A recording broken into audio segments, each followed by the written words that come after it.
Alô, alô, meus amigos, sejam bem-vindos a mais um episódio do Se os Tijolos Falassem. Hoje, episódio especial que é aniversário do Brunão, né, Paredes? Hoje é dia de comemoração, teve até bolinho aqui nos estúdios, estamos de barriga cheia. Parabéns, Brunão, muitas felicidades. Pô, muito obrigado, fico honrado aqui de poder gravar um episódio aqui com vocês, meus amigos. Era o que você tava querendo, né? É o que eu queria no meu aniversário. E pra você que tá em casa aí... Fazer o que ama. Vamos lá. Bom dia, boa tarde, boa noite nesse dia de glória, dia de aniversário. Quantos aninhos, Bruno? 28 anos. 28 aninhos. Não cabe nem nas mãos mais, nem sei mais quantas mãos precisa. E com o que a gente vai conversar hoje? A conversa de hoje parece que a gravação meio que vem aos pares, né? A gente gravou o último episódio GO e o novo GO de novo. Só que a gente traz sempre as visões mais diferentes para vocês terem uma ideia dos caminhos que a medicina pode te levar. E estamos aqui numa gravação especial, mais uma especial. Não tem como ser diferente, sempre começa assim, porque sempre é. Toda gravação é especial. E a nossa convidada de hoje é a doutora Nicole Laff. Ela, que é a nossa colega lá da Escola Paulista, fez faculdade lá, formou em GO por lá, fez reprodução humana e depois ela foi mergulhando ali no meio corporativo, meio de startups, que a gente vai conhecer de perto. Eu não vou mais dar spoiler. Boa. Ela não Gostei da introdução e tô super curioso para conhecer a sua história, Nicole. Obrigado por aceitar o nosso convite e estar aqui conversando com a gente. Obrigado vocês, e eu vim só pelo bolo, tá? Justíssimo, justíssimo. Bom, a gente costuma começar assim com faculdade. Como é que foi entrar lá na Paulista? Tá? A gente já tava até brincando com isso, né? Que a gente já teve outros convidados da Paulista. Eu acho que o último foi meu sogro. Porque ele já é formado há 50 anos, então... Com certeza aí vocês conheceram, mais beijão pro meu sogro aí. A gente, putz, por causa dele, minha conexão com a Paulista sempre foi muito forte, né? Porque eu já conheço há muito tempo. E pra você, assim, sempre foi um lugar também muito especial? Paulista foi um presente, né? Não tem como não ser, né? Então, minha história começou lá em 2008, passando ali no vestibular, muito suado, muito sofrido, como todos nós, né? Médico não tem descanso, independente da faculdade que faça. E eu acho que até hoje eu digo que foram os principais anos, né? Os anos mais interessantes da minha vida, que eu aproveitei pra caramba, né? Curti bastante ali a faculdade. Mas um momento também de muito crescimento, né? Eu sou do interior de São Paulo, então muda pra São Paulo, mora com outras pessoas, vive a vida da faculdade, que no começo... Você veio para São Paulo por conta da faculdade ou veio antes por cursinho? Não, eu vim pela faculdade. Fiz cursinho no interior, minha família é de Araraquara. Araraquara, eu sou São Carlense. Então pronto, aí, acabou. Mas cadê teu R puxado? Que o meu já perdi, Perdi, São Carlos, um abraço. Então, é um momento assim que tua vida vira um pouco do avesso, e acho que tem muita gente que se perde, tem gente que se acha, né, mas profissionalmente é onde começa, né, e ali você vai navegando, entendendo que... Mas quem que era você na faculdade, assim? Porque a gente sabe que a Paulista é uma faculdade tradicional, e então já na época que você entrou, já tinha aquele monte de coisa de centro acadêmico, faculdade, assim, a galera do esporte. Eu era atletiqueira. Você fazia o quê? Aí eu jogava futsal. Que legal. Mas eu fui banco de reserva eternamente. Era da resenha, né? A resenha do banco. Eu joguei futebol ou de campo na Santa Casa, mas foram 2-3 anos somente pela resenha do banco. Eu era muito ruim. No meu 6º ano, o técnico me colocou 10 segundos pra, você jogou uma intermédia uma vez na vida. Obrigado, né? Mas o clima, né? Eu acho que é isso que é gostoso. Confraternização, amigos e, cara, eu acho que é um mal, não um mal, é um ponto necessário da graduação você ter esse vínculo com alguma coisa. Tinha gente que era do centro acadêmico, a gente da atlética, outras pessoas com trabalho voluntário, então a faculdade te dá também essa possibilidade de expandir alguns horizontes, né? A atlética a gente treina, muito importante para a questão de disciplina. Eu acho que tem essa conexão com você ter a disciplina ali na atlética de treinar, de estar vinculado, etc. Para quem é diretoria, eu não tive coragem de ser diretoria. Trabalho dobrado. Mas é uma questão, você aprende a gerenciar um pequeno negócio ali, né? Você tem que fechar conta, você tem que lojinha para vender coisa, então a faculdade é onde, de fato, acho que a vida da gente começa e abre um pouco esse horizonte. Né? Mas e o desejo pela GO já era claro? Cara, não. entrei meio que sem saber o que fazer, né? Minha decisão por medicina foi muito... quase que intuitiva, não sei. O que você vai fazer? Eu fui num workshop na USP de Ribeirão. Nossa, eu fui nesse. Você foi também? Tá vendo? Convertendo médico.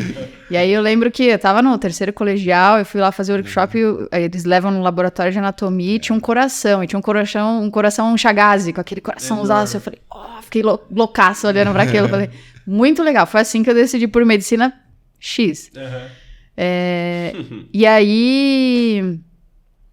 aí a GO foi aparecendo, né? Então, os primeiros 3 anos, né? Você fica nas cadeiras básicas sofrendo, né? Aprendendo as coisas que depois você até entende que existe uma utilidade dependendo do que você faz. E no terceiro ano a gente tem anatomia e secando o cadáver e eu fiquei com a tal da pelve. Mergulhando numa pelve feminina. E eu lembro que abriu lá o cadáver, saiu um útero com um baita de um mioma ali. Aí eu falei, nossa, que coisa louca, né? Puta anatomia interessante e tal. Meio que começou aí, eu tive familiaridade e entendi muito rápido a questão anatômica. E depois a gente vai para a parte de obstetrícia, você aprende aquele bando de número, de ângulos e não sei o que lá. E eu me apaixonei, eu achei a fisiologia do parto maravilhoso, o desenvolvimento, etc. Depois de muitos anos de terapia, eu fui entender também que tinha uma questão de me afastar da morte, né? Então, a GO é um lugar muito de vida, né? Dependendo... Eu fui fazer reprodução humana, que é dar vida para o outro, né? Ajudar as pessoas a encontrarem a vida. Então, depois entendi que tinha uma relação de me afastar um pouco de perda, etc, né? Legal. Que legal, é muito interessante. Mas e aí você bateu o martelo, foi assim, internato? Foi tipo, imagina. Gostei mesmo de GO no internato? Ou foi só naquela boca do gol, sexto ano? Puta, preciso me inscrever em alguma coisa. Depois tem até amanhã. Não, cara, eu acho que assim, eu fui fazer liga depois de obstetrícia, a gente fazia pré-natal, ia acompanhar as mulheres no trabalho de parto e tal, e eu achava muito legal, assim, o parto em si, a cesárea em si, todo o processo de acompanhamento da mulher, a confiança, a gratidão que elas têm depois que nasce, é sensacional. Então, ali eu fui me convertendo. Mas, cara, bater martelo, acho que até hoje eu não bati, nem sei. Poderia ter feito rádio, alguma outra coisa assim. Mas é engraçado, porque eu lembro também... Pra mim já era meio claro que eu queria fazer clínica e tal, enfim, por diversas razões. Mas na época que do internato da Santa Casa a gente roda do estágio da ginecologia e obstetrícia, por ser um estágio que te dá muita autonomia, principalmente ali na parte do PS, óbvio que você não vai fazer uma cesárea, um parto solo, assim, né? Mas na parte do PS, diagnosticar vaginose ou ver tal, alguma que coisa. Sonho, hein? Mas na época, por você se realizar como médico, assim, porque você tinha autonomia, ela chegava pro R1 e falava, cara, é vaginosa, confia na minha. O cara chegava, olhava, via a história, falava, é isso mesmo, tal. Aí carimbava ali a sua prescrição, sabe? Você saía com aquela sensação de que você tá contribuindo para a vida de alguém e tal, que às vezes você ia para um estágio da cirurgia, um estágio da clínica médica, acaba que às vezes não trazendo aqui, falando que GO é simples, mas nesse contexto, você ficava mais de mãos atadas, não é você que entubar o paciente, lógico. Talvez muito você conseguiria um acesso central com a ajuda do R1 pegando na sua mão e fazendo a punção só com você segurando para falar que você quem fez. Então, nesse sentido, pelo menos pra mim, me deu muito tesão de falar, putz, quem sabe aí, me deu uma cutucadinha, assim. Tem uns marcadores objetivos, né? Porque uma vaginose, a partir do momento que você viu uma, ela... Pra sempre será. Pra sempre será. Aí você vai fazer uma dinâmica. Pô, você contou lá, você viu como é que tá, viu a cardiodóco. É a primeira vez que você sente uma dilatação. Pô, muito legal você acertar ali. Então, vai tendo uns critérios que você vai te internando como médico ali no internato. Engraçado, eu tive uma experiência muito parecida com a sua na GO, foi meu primeiro rodízio do internato. Então, ao mesmo tempo que eu não tinha ideia do que eu tava fazendo, era o final do R1.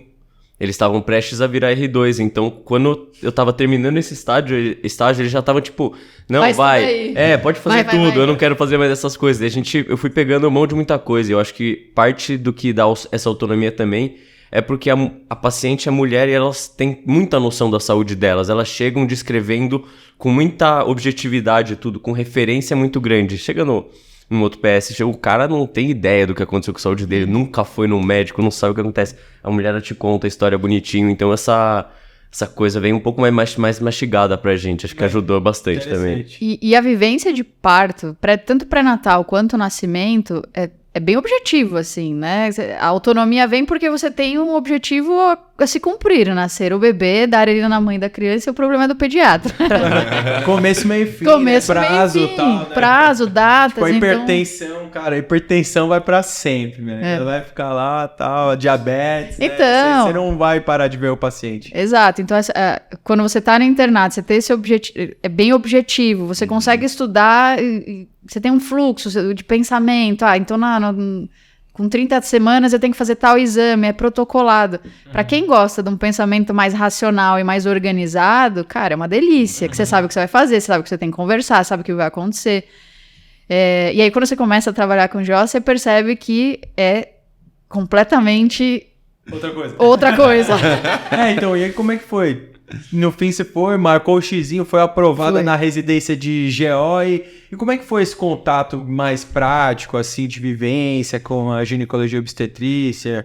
Cara, tem uma coisa que eu acho legal falar, né, dependendo de quem vai assistir, tem uma coisa que eu me arrependo muito de não ter feito, e hoje, agora, né, 10 anos depois de formado, etc., de não ter dado uma chance de ter uma pausa na carreira nessa etapa. Para um aninho, né?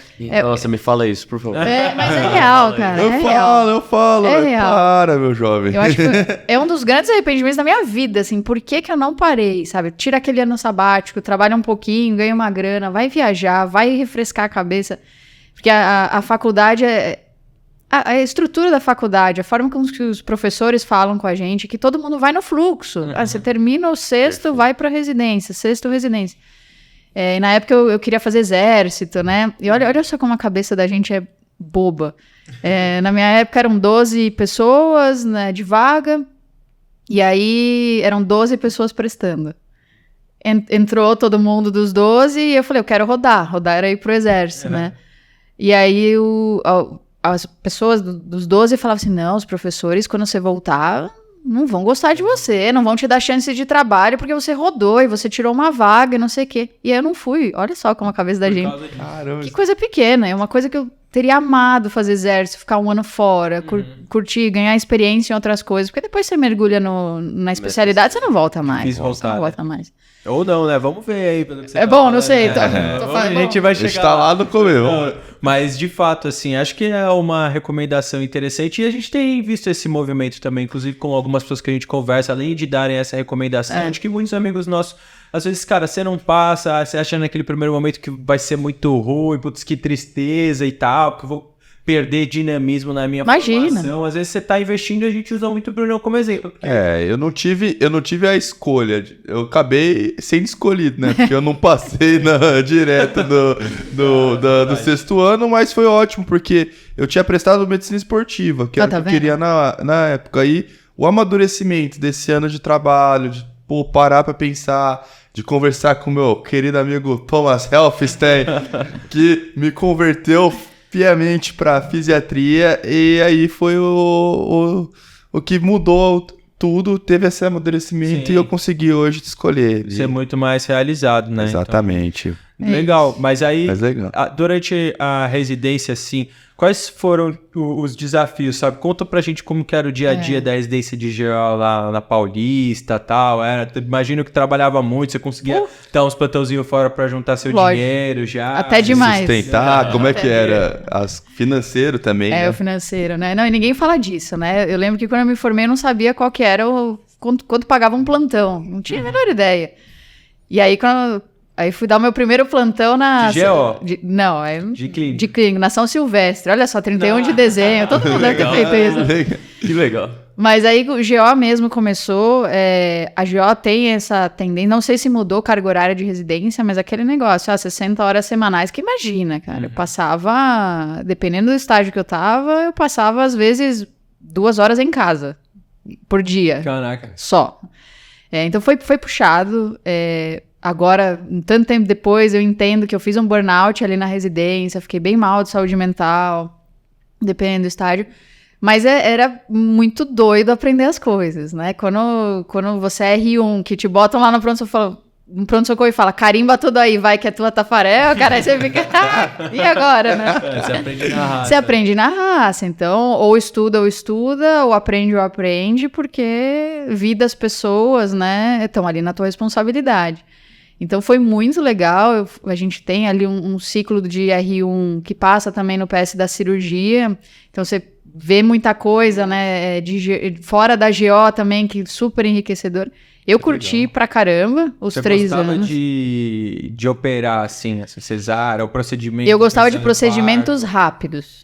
Eu sou aquela pessoa assim, não, tem uma cirurgia em GO que chama Vertimegs para alguns cânceres, que é exenteração pélvica, né?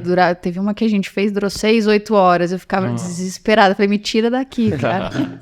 Mas é legal, porque você consegue ver o que você gosta, o que você não gosta, fazendo as coisas, né? E às vezes quando você é residente, você fica meio de saco cheio. Claro. Eu não gosto de oncogineco, aí você já ia pro estágio, ai, que saco. Mas você tem que saber o mínimo. Eu acho que o grande problema, a maioria, né, dos meus colegas médicos, não sei como é que são os amigos de vocês, a gente se cobra muito.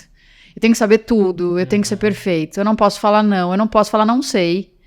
Então eu passei uma residência muito dedicada a isso, a aprender e etc, tal, mas também muito me cobrando. Mas eu também fui uma pessoa bem gananciosa, cara, eu trabalhei pra caceta, assim, muito. Fez um pezinho de meia ali. Nossa, cara, eu comprei apartamento e carro no R1, vai ver. Nossa senhora, isso. Qual foi o segredo? Me passa essa agenda aí que você vê. Arrasta pra cima aí. Arrasta pra cima aí. Me segue lá no Insta. Pegou um esquema de plantão bom, hein? Mas era, putz... Dedicação, né? Era mais de final de semana que você dava? Imagina, eu dormia em casa de terça e quinta só. O resto eu dormia no hospital. Fora. Assim, foi loucura. Hoje, eu acho que eu me arrependo, assim, porque eu me matei, eu acabei com a minha vida social, acabei com a minha vida mental. Mas acho que tem algumas etapas da vida que você tem um pouco mais de gás pra fazer as coisas. Sim, se você não tivesse sido naquela época, provavelmente você não teria feito. Meu filho, hoje eu não durmo de casa mal pra viajar, né? Imagina ir pra trabalhar. Dormir fora da sua própria cama. Exato. Então, eu dei bastante plantão, me arrisquei muito, né? De dar plantão em lugar meio, meu Deus, o que eu tô fazendo aqui? Não tem estrutura, lugar longe, eu viajava, então... De clínica mesmo? Dava bastante de clínica. Aí, no finalzinho da R1, comecinho da R2, você começa a pegar alguns de GO, que você já tem um pouquinho mão de parto, você dá com seus R+, aí você começa a já ganhar na GO, ganha um pouquinho mais e começa a fazer, dar plantão naquilo que você tá mais especializado, né? Aí o negócio flui um pouco melhor, né? Não, e o nosso último episódio, né, com o Gutão aí, é um colega nosso lá da Santa Casa, ele é chefe assistente lá, e hoje em dia, na verdade, está muito relacionado a gineco-endócrino, é endócrina que fala, né? Sim. E aí ele cuida muito de um ambulatório de saúde integral da população trans que tem ali na Barra que legal. Funda, e além disso ele é diretor técnico da GO lá no Jaçanã, né? Enfim, e aí nas conversas que a gente teve com ele foi bem interessante essa parte da GO, que no fim o legal é que é uma especialidade que por ter muitos campos você depois pode escolher um próximo passo que talvez nesse quesito de que ao longo da residência você vai passar em alguns estágios que talvez te desagradem, mas vão ter aqueles lá que você curtiu e você pode dar o próximo passo meio que mirando nisso, assim. Pra você foi mais ou menos assim? Medicina, eu sempre, toda vez que algum pai de amigo meu, algum conhecido fala, minha filha quer fazer medicina, eu falo, faça. Porque a medicina você pode ser o rádio que só olha exame, você pode ser o cirurgião que não sai de centro cirúrgico, você pode ser o que eu faço hoje, que eu brinco que eu sou burocrata e faço planilhas. Então, você tem uma gama de atividades imensa, e GO também. GO você pode ser reprodução e ficar com mais consultório, procedimento rápido, você pode ser obstetra e ficar correndo de um lugar para outro, você pode ser fetal e só fazer ultrassom, você pode ser um gineco e amar um centro cirúrgico. Então, a gineco, ela te dá toda essa gama de atividade que é muito legal. Mas eu fui vivendo os estágios, eu já entendia que eu não gostava tanto de centro cirúrgico, não gostava de cirurgias longas, mas gostava de pequenos procedimentos. Gostava de gineco endócrino, mas nunca faria só ambulatório. Queria ter alguma coisinha ali, algum procedimentozinho para fazer. E aí me apresentou a reprodução humana. Aí abriu um mundo fantástico. Mas isso já era forte lá na Paulista? Assim, conta pra gente um pouco desse mundão da reprodução. A gente passa na reprodução no internato. A gente fica lá um mês no 5º, 6º ano, no 5º ou 6º, agora eu já não lembro. A gente fica um mês lá e eu já fiquei apaixonada, assim, porque é também bastante protocolar e objetivo. Depois eu entendi que a minha cabeça, ela gosta de fluxos, protocolos e coisas mais objetivas. Então, Antimileriano, contagem de folículo, não engravida X tempo, obstrução tubular, FIV. Os principais protocolos de FIV. Então eu gostei pra caramba de ter passado. Aí na GO, na residência a gente fica também mais um mês lá, e eu me apaixonei, vi os procedimentos, entendi que ia me dar um pouquinho de conexão com o procedimento, mais a liberdade de ter ambulatório, trabalhar em clínica. Então, minha decisão foi muito certeira. Para a reprodução foi muito, muito bem objetiva. Eu falei, é isso que eu quero fazer. E aí o ano da residência de reprodução foi muito legal. Já emendou uma na outra. Já, pra variar, né? Também me arrependo de não ter parado, cara. E aí, é um ano só? Foi um ano. Então eu fiz lá, fiquei um ano na reprodução e depois terminei a reprodução, fiquei mais um ano como amigos da escola, eles chamam, né? Você fica apoiando ali, insistente. né? O insistente, né? Eu fiquei lá de insistente mais um ano e aí eu gostava bastante, né, de ensinar, chegava os alunos de quinta e sexta, a gente gostava de contar como é que funcionava, mostrava embrião, não sei o que, fluxo, como é que estimulava. O mundo tá muito em alta hoje. Cara, preparem-se, né, porque o mundo da reprodução tá aí para explodir. Já falando de mercado, né, o que eu fui aprender depois, né. Tem algumas consultorias que falam que a gente tá na década de ouro de reprodução. A gente tem um mercado para crescer, a gente tem 15 a 20% da população com infertilidade e a gente tem a questão de diversidade. A gente tem casais homoafetivos que querem engravidar, todo esse mercado para crescer.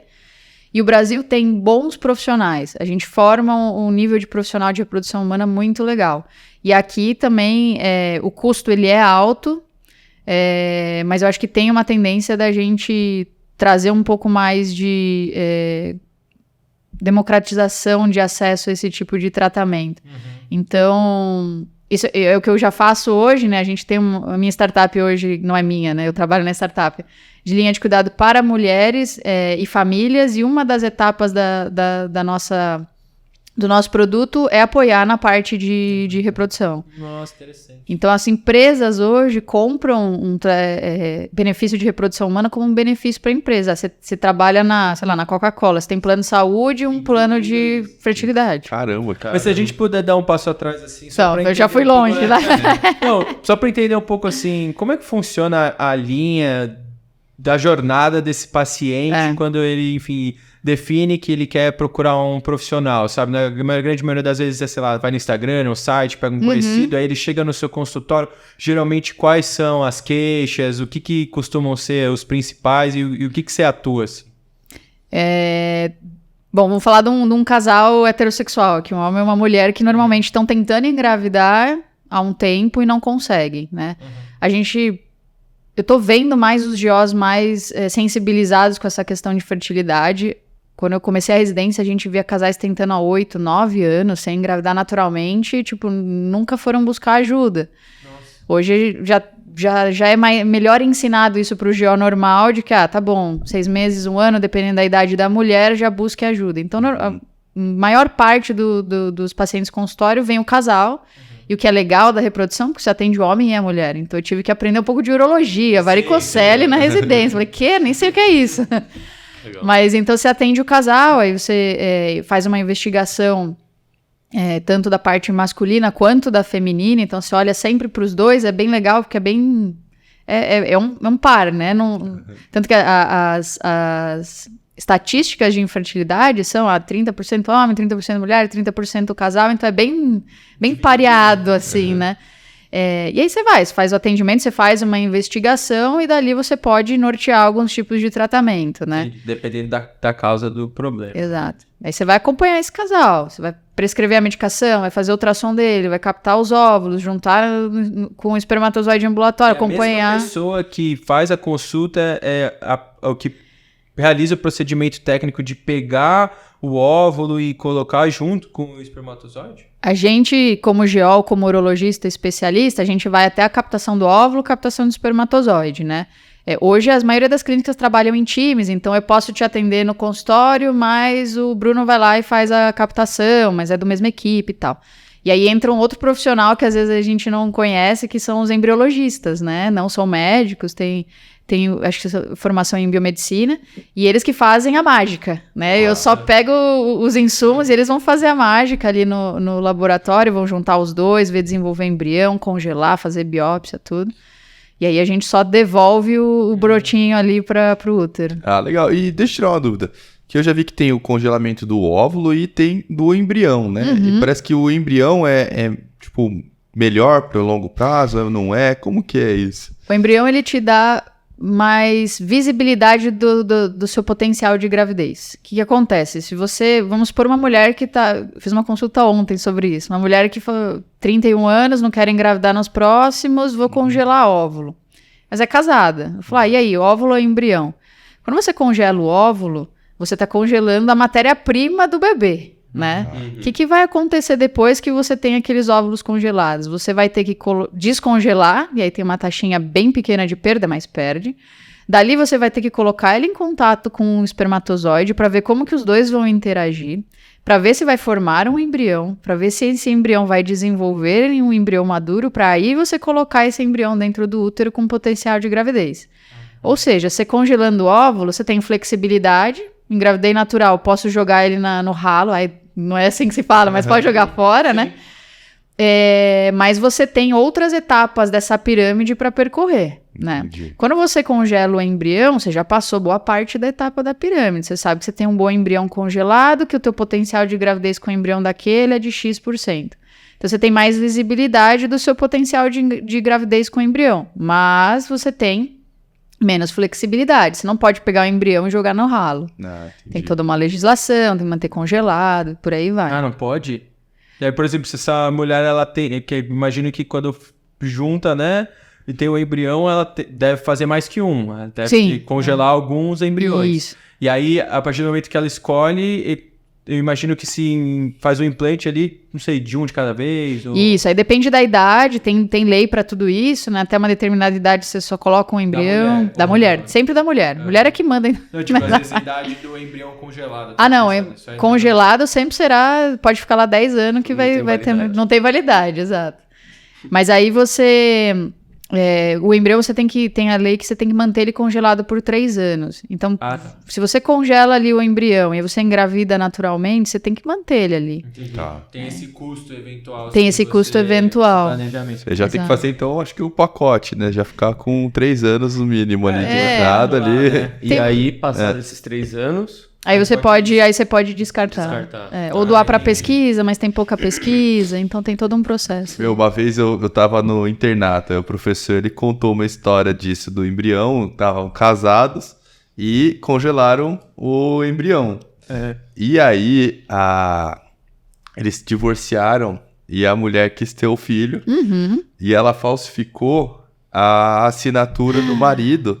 Autorizando a descongelar. Autorizando a usar. Só que aí pegaram depois, o marido descobriu e tudo mais, e foi atrás de processar o que aconteceu. E quem pagou a conta foi a clínica. Porque, além disso, a hora que foram ver a assinatura que ela tinha feito falsa, era totalmente diferente da assinatura. Errada a clínica. Nossa, e aí... Tem essa parte essa discussão toda ética legal nesse mundo da reprodução deve ser também quente, né? Delicado. Aí deve ser nova, né? Toda essa legislação. Sim. Não deve, na verdade, acompanhar, imagina, os avanços que tem. Deve estar sempre um pouquinho mais atrasado ou até que está bem estruturado tudo isso? O Brasil é um país relativamente bem regulado para reprodução, né? Então a gente tem boas definições, etc. Mas de outro lado, ele, por exemplo, é um pouco castrativo. A questão de surrogacy, né? Barriga de aluguel, que a gente monetiza em outros países, aqui não pode. Aqui a lei você tem que ser parente de até 4º grau de uma das pessoas. Puxa vida, tua prima, puxado. Tua irmã. Tua irmã é a mãe do teu filho.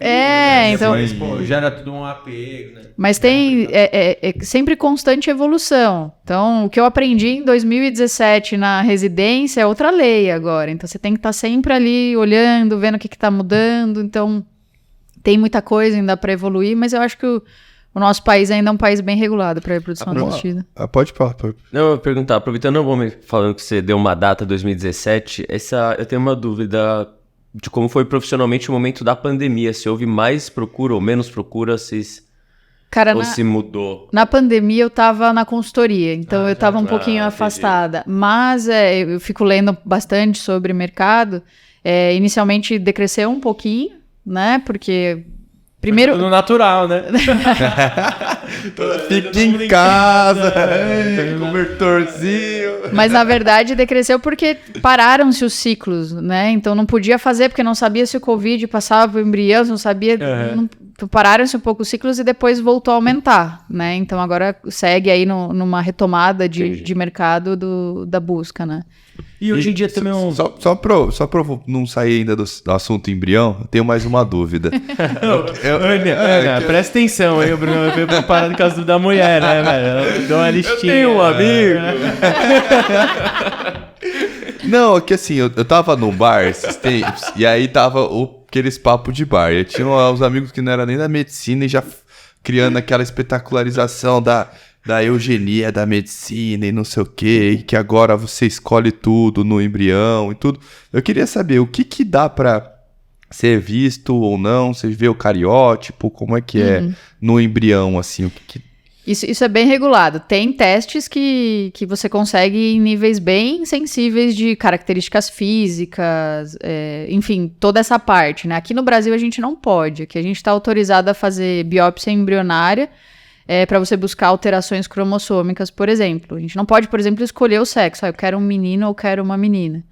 Mas existe hoje tecnologia para você descobrir... Muito mais. Tudo mesmo? Cara... Tudo nunca. Não, assim...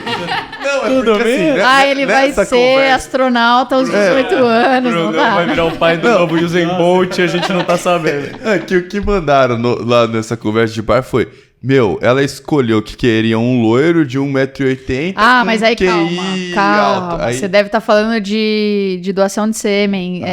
Não, isso existe. Isso existe, não, isso sim. Aí não doação de sêmen, banco de sêmen. Aí você vai fazer uma como chama? Oh, meu pai, esqueci o nome. Tipo a seleção Não, você é mulher que é produção independente. Tá. Quero engravidar sozinha. Você vai num banco de sêmen. Aqui no Brasil os bancos de sêmen estão crescendo, mas é difícil porque não pode monetizar a doação. Mas nos Estados Unidos pode, tem milhares de filmes disso, né? Então você pode escolher. Eu quero um loiro alto de 1,90m, formado não sei aonde. Mas aí é baseado no pai. Aí é no pai. Não é que ele pegou... Imagina, o nenê, não. Mas é que nem escolher, basicamente escolher o pai. Escolher o pai. Natural, é curioso esse negócio da escolha, né? Do espermatozoide, né? Do pai. Porque eles monetizam essas plataformas americanas a nível no sentido de que, assim, você vai lá e você paga um valor X. E aquilo te dá, talvez, caracteres bem simples. Dá a data que o cara nasceu, porque, enfim, às vezes você pode querer saber se o cara é geminiano e tal. Pode ter gente que acha super importante, gente. Pra mim falar de signo Aí, o cara é loiro, tem tal altura. Aí você paga o pacote premium, aí você paga mais, sei lá, $100. Aí já chega na hora do Schwarzenegger. Não, tipo, você tem acesso à voz do cara pra saber como que era a voz dele no momento que ele doou. Você começa a ter outras... ele era médico, ele era advogado no momento da doação. E conforme você vai pagando, você vai tendo mais informações sobre esse possível espermatozoide. Enfim, né? Então eu tenho mais uma dúvida agora. Na final, episódio de evolução humana. Você comentou que quando tem o congelamento do embrião, normalmente acaba gerando mais de um, pelo que eu entendi. E você falou que não pode escolher o sexo. Então, quando você decide, por exemplo, o casal decide, vamos engravidar, quero descongelar um embrião. Ele não tem acesso à escolha de qual embrião vai ser descongelado? É que, vamos supor que você não fez biópsia desse embrião, tá? Você congelou, sei lá, você fez lá o tratamento, gerou 5 embriões, mas você vai transferir só um. Você vai congelar os outros 4, deixa eles quietinhos lá. Normalmente, você tem uma classificação de qualidade do embrião. São 3A, 5BC, blasto, mole, etc. Tem toda essa parte bem focada em embriologia. Você sempre transfere e vai congelar os outros. Aí você descongela o embrião, a qualidade dele. Você não sabe se é homem, se é mulher, se tem... Os pais não têm acesso a essa informação. Só se você fizer a biópsia do embrião, e aí você consegue saber qual embrião é euploide. Né? Mas é condicionado à biópsia. A biópsia tem algumas indicações. Você não vai biopsiar todos os embriões para todo mundo, entendeu? Entendi. É uma questão de escolha do casal e recomendação, né? Se a mulher é jovem, o marido é jovem, sem doenças genéticas, tratamento por um fator tubário, tudo super bem. Não vou gastar R$2.000 para fazer uma biópsia se a chance dele ter um embrião bom, euploide, naturalmente é boa. Entendi. Mas uma vez eu ouvi também de orelhada. Não, eu ouvi assim que você pegar o espermatozoide, centrifugar o sêmen, daí se você for mais para baixo, ficam os femininos, e em cima o masculino. É verdade esse papo assim? Cara, olha, eu não sou embriologista, nem processo sêmens, tá? Mas tem uma diferença de motilidade entre os masculinos e femininos e que... Quem sabe, centrifugando, hein? Não, mas sabe o que eu queria dizer, assim, se você puder trazer pra gente um pouco, então, dessa parte objetiva que eu sei que agora você tá super envolvida, tanto de... Porque, assim, pelo que você tá falando, é um mercado gigante e em ascensão, possivelmente com pequeno número de profissionais bem qualificados, e você vindo de uma escola forte nesse sentido, talvez já estava até, inclusive, do ponto de vista profissional, bem ajeitada ali, com consultório e tudo mais. Da onde que veio esse seu desejo de fazer uma mudança do modelo de carreira? E, enfim, conta pra gente um pouco agora desse pedaço. Foi. Eu me afastei 100% e agora voltei para muito perto, né? Eu acho que eu era uma pessoa ainda, uma profissional, né? X anos atrás, aí, bastante imatura, né? Para entender o papel que a medicina e a carreira tinham na minha vida pessoal. Então, eu era muito consumida pela rotina que eu mesma construía. De clínica, consultório, plantão. E aquilo foi me cansando. Né? E em algum momento da minha vida eu falei, eu devo poder fazer medicina de alguma forma que eu continue impactando a vida das pessoas sem precisar me sacrificar tanto. Hoje eu entendo que foi uma decisão, foi bom, eu não me arrependo, mas que eu poderia ter tomado outra decisão, por exemplo, de remanejar a forma que eu trabalhava, os locais que eu trabalhava. Então foi um pouco disso. Aí eu fui ver o que tinha para fazer do mercado. O meu marido, ele não é médico, graças a Deus. Sempre bom ouvir outras pessoas de outras áreas, mas ele tinha uma vivência de consultoria bastante grande e ele falou, conversa com pessoas da farmacêutica, conversa com pessoas de gestão de saúde, médico do trabalho e tal. E eu fui atrás, falei, o que dá para fazer como médica que não seja de jaleco branco, bater no carimbo e na frente a frente com o paciente? E eu fui entender esse outro mundo, né? E eu achei bem legal, porque eu gosto de fluxos, de processos, de objetividade. O meio corporativo, ele te exige ter uma cabeça um pouco mais pragmática, racional, que eu achava que funcionava bem para mim. E fui conversei com pessoas que eram MSL em farmacêutica, gerentes médicos, médicos do trabalho. Fui entendendo cada um pouquinho daquele cenário, até que me abriu uma oportunidade e eu falei, vou embarcar, deixa eu viver um pouquinho isso aqui, tomei o risco, mas acho que hoje foi um risco bem positivo, depois eu colhi os frutos ali. Mas aí esse risco que você se refere foi para fazer exatamente o quê? E foi ao mesmo tempo abandonar ali, entre aspas, a assistência relacionada à saúde da mulher ou enfim, da reprodução humana? Sim, foi pelo menos... Enquanto estiver relacionado a isso, porque é óbvio que a experiência você sempre vai ter, então caso você opte por retomar esse caminho, é possível, mas você abandonou isso para seguir um novo projeto e aí foi fazer exatamente o quê? Assim, como é que foi aprender uma coisa de novo, né? O risco foi esse, eu abandonei uma rotina, estrutura de trabalho, clínica, consultório, tudo. Retorno financeiro, imagino. Retorno financeiro. Sentei em cima disso tudo, sentei em cima das minhas residências e fui ser analista na AMIL, que é um plano de saúde para fazer gestão de saúde populacional. Que você não precisa ser GO, que você não precisa ser reprodução humana, você precisa ser médico. Só médico. Ponto. E aí eu fui conhecer um pouquinho do mundo da saúde suplementar. Então, eu fazia... a AMIL tem uma carteira de clientes corporativos e tinha que se criar estratégias de gestão de saúde para manter as pessoas saudáveis, não aumentar o risco... não aumentar o custo do plano de saúde com a empresa. Então, era manter a população das empresas da AMIL saudáveis. E como que você faz isso? Baita desafio, né? Sim. Então, aí fui aprendendo algumas estratégias, fui entender, eu não sabia o que era plano de saúde, né? Como boa parte da gente não entende. Então, até acho que é um ponto legal, porque a grande maioria de nós não faz ideia. Sabe. O que é, né? Não sabe como funciona, não sabe...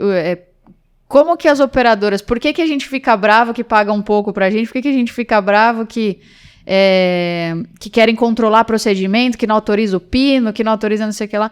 Porque é um negócio, gente, é um negócio. Eles têm um break-even, né? Eles não podem gastar mais do que eles recebem. E aí você tem que controlar. Como que você controla isso? Primeiro, deixando as pessoas mais saudáveis para que elas não tenham doenças que gerem um custo futuro catastrófico, né? Isso por si envolve um investimento também, Perfeito. eu imagino. Série de programas e linhas de cuidado para cuidar dessas populações. E você tem que gerir aqueles que já estão doentes, né? Então, a gente, como médico, olhava para a população, via estratégias. Bom, eu tenho uma cacetada de diabético, o que eu faço? Deixa eu ver essa empresa, o que eles comem? Né? O que tem no... Você vai mergulhando. Nesse primeiro momento, assim, durante quanto tempo sua trajetória dentro da Mil foi assim, você começou e aí você trabalhou mais na prevenção ou você trabalhou mais ligada numa empresa? Então a Mil, sei lá, vou chutar aqui, a Volkswagen paga e a Mil, então tá relacionada aos clientes da Volkswagen, então existe uma população da Volkswagen que tem o Brunão, que é funcionário da Volkswagen, mas a esposa dele é beneficiária, os filhos, então na verdade tem um número gigante, e aí dentro desse grupo Volkswagen, eu imagino que existe uma hierarquização também ali do tipo, algum médico é o cabeça da Volkswagen inteira, outro tá mais ligado a, vamos ver a prevenção, outro hospital. Como é que funciona isso? Que eu imagino que deve ser uma estrutura bem complexa. Operadora de saúde é um mundo à parte. Assim, a Mil tem, na época que eu tava lá, era 40 mil funcionários, tinha diversas áreas médicas. Eu só lidava exatamente do exemplo que você deu, com população de empresas. Então a Volkswagen tinha um médico da Volkswagen, e tinha gente como médicos do lado da Mil para fazer essa parte de prevenção e linhas de cuidado. Então, eu tinha lá uma linha de cuidado de gestante. Eu tenho que botar essa mulher para fazer pré-natal direitinho, ela tem que fazer o ultrassom morfológico, ela tem que fazer o rastreio de diabetes e tal. Mas na prática, como que era isso? Assim, tipo, eu entendo que haja a necessidade e existe um protocolo. Tá. Então, todas as mulheres que estão dentro do programa, que engravidam, idealmente tem que fazer o ultrassom morfológico do primeiro tri, do segundo, os exames adequados, né? Fazer as consultas certinho, pré-natal redondo. Mas a partir do momento que isso foi feito e desenhado pela Mil, que, entre aspas, imagino que é a parte mais fácil, como é que o médico ou a equipe trabalha para fazer isso ser efetivado lá na ponta? A minha área de gestão de saúde é uma área bastante analítica, então eu não trabalhava direto com o paciente, eu trabalhava muito usando fonte de dados. Sim. As operadoras de saúde têm uma cacetada de dados que podem gerar diversos indicadores para a gente poder desenhar planos de cuidado para a população. Então, por exemplo, eu pegava lá a Volkswagen, que não é o cliente da Mil, puxava lá tudo que eles usaram no plano de saúde nos últimos 12 meses.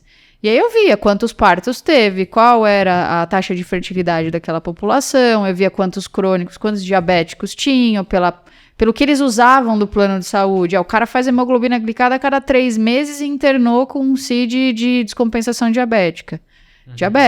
Então eu olhava toda essa fonte de dados que tinha da empresa, não era só GO, então eu tinha que olhar tudo.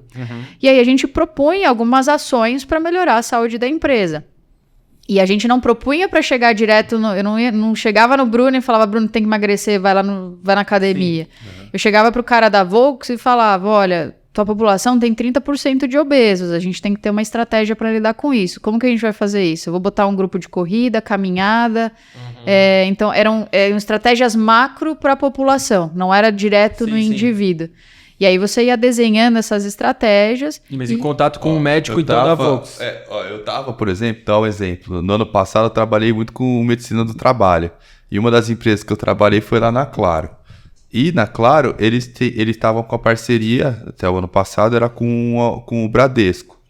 E tinha a empresa meio que toda estruturada. Então, tipo, você pensa, uma empresa gigante. Então, você tem dentro da Claro o médico gestor que monta a estratégia de saúde do trabalho da empresa. Você tem um médico auditor que trabalha junto com a empresa de saúde, tipo, junto com o Bradesco, e eles começam a ver toda a sinistralidade desses dados. Então, eles olham, o que a gente gastou com o plano? Foi com X vezes em pronto-socorro, X vezes com isso, X vezes com isso. Cara, o que a gente pode mudar? Aí vamos fazer um plano. Gestante está dando um custo mais elevado, está tendo muita sinistralidade. O que a gente pode fazer? Prevenção masculina está em falta. O que a gente vai fazer? Vai fazer um programa para próstata com 45 anos, vamos convocar. E daí já vem na ponta. Você, médico do trabalho lá, já vai estar no sistema. Entendi. Eu tenho um sisteminha lá, eu vou colocar acima de 45, aí tá lá. Pergunte se já fez preventivo de próstata, você já coloca.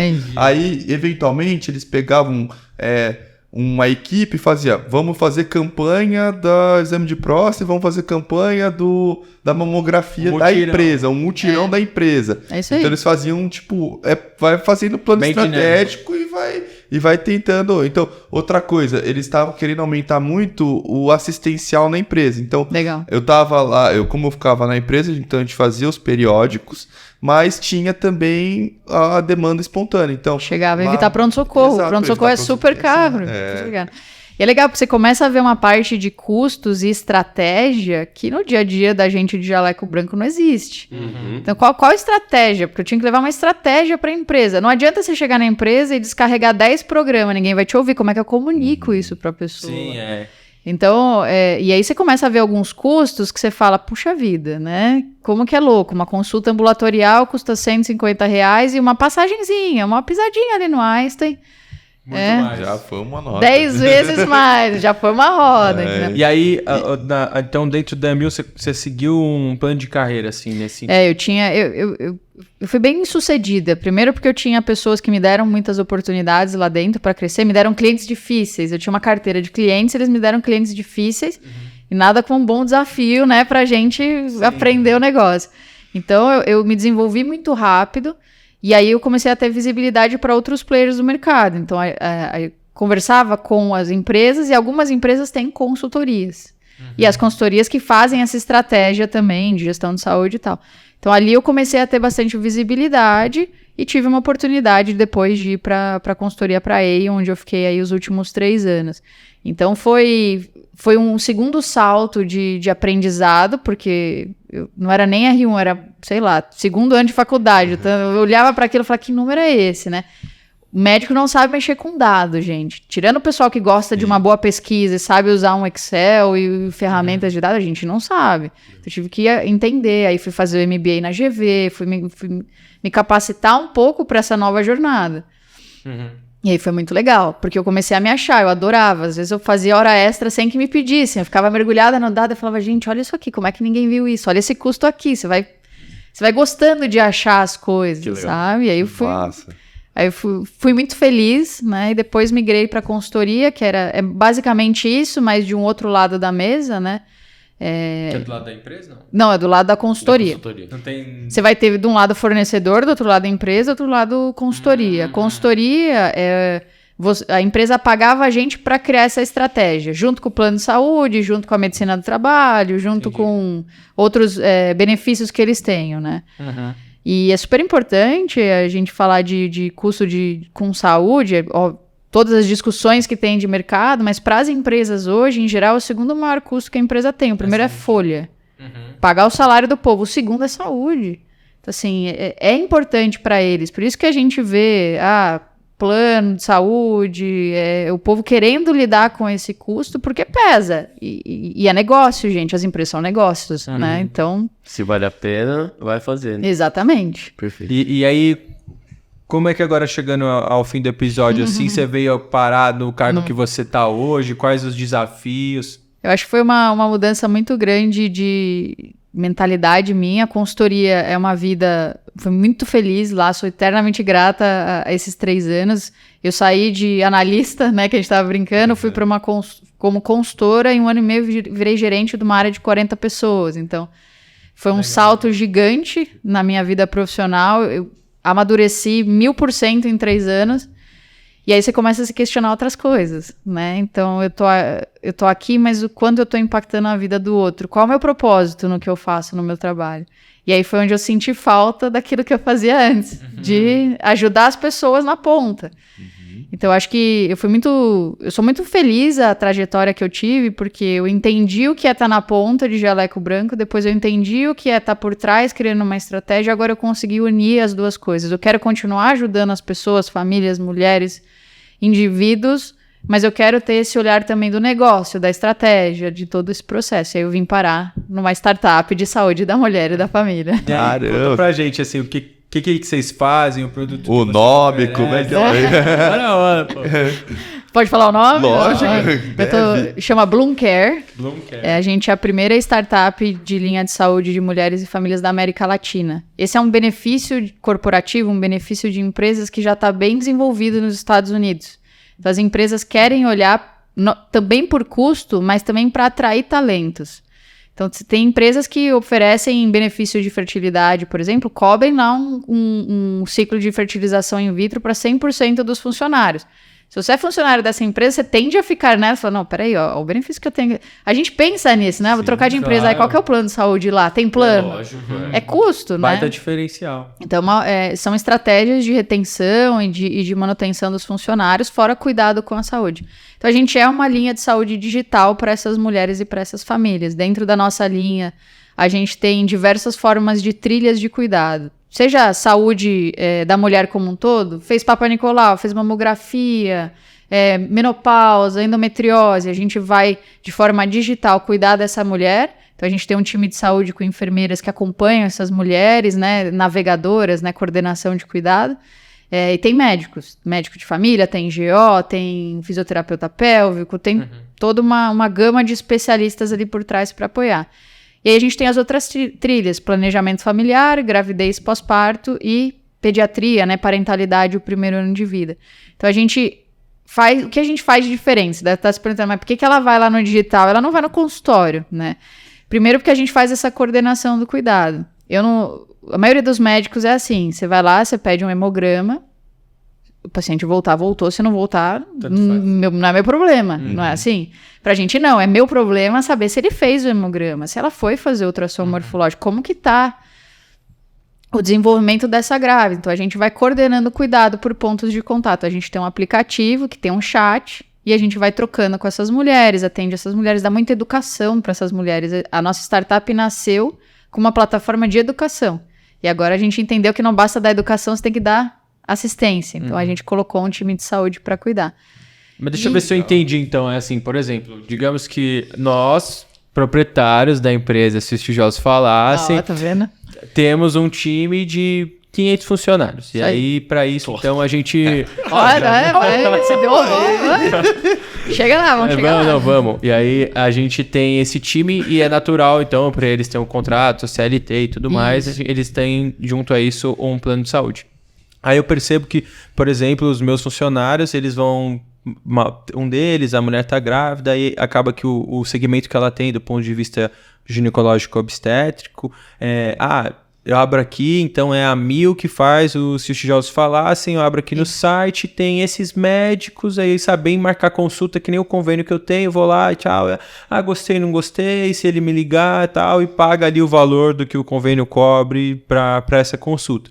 Aí agora eu identifico que talvez esse não seja o melhor segmento que os meus funcionários, seus familiares vão ter como proprietário da empresa e falo, pô, a Bloom Care faz um negócio diferente, então eu, além de ter provavelmente esse segmento com algum plano de saúde que está diretamente na assistência, que vai pagar o exame e tudo mais, eu contrato o serviço de vocês para coordenar esse cuidado e eventualmente aplicar na assistência, que nem você está falando, assim. É isso aí.